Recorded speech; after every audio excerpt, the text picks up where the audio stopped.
लइका त छूछा कइल, कबो खोलवाइल तू कबो हो पेन्हइल। अरे जाना हट होले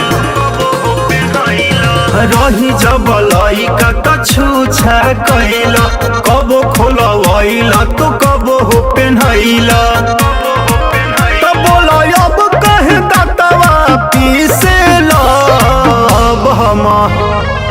अब हम भइनी सियान गाल काहे मिसेल।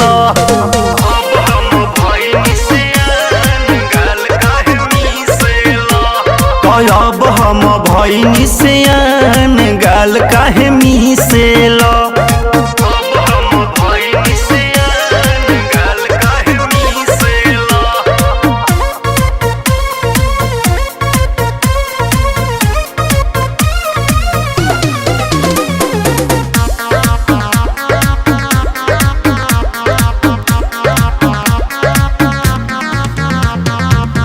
धरा धरी कैसे करी, धरही में मनवा डरी। नीचे छुआवतार ऊपर गिरावतार, कैला से ई बरियारी दिलवा मोर जाई हारी। बिना ही मुडावा के काहे चढ़ावतार,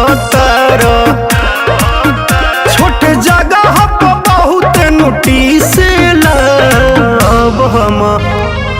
अब हम भइनी सियान कहे गाल मिसेल।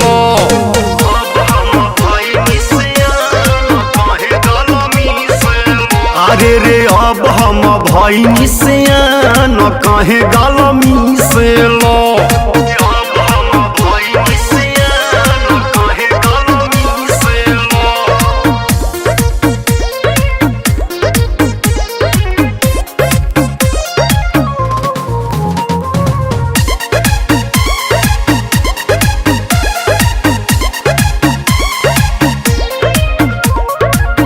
छोटन मनीष खीस हमके बरावतार, चेहरा के मेकअप कइल तू गबड़ावतार। मदन ना मन से होई करे में अखिया रोई। ऊंचा खाला होई जाई होई हाला जानी कोई। रस पिए मेरा कैसे उठ घीसेल। अब हम भइनी सियान गाल काहे मिसेल।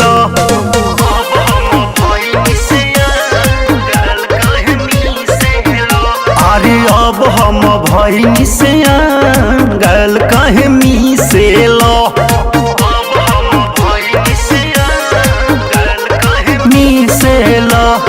मिसेल।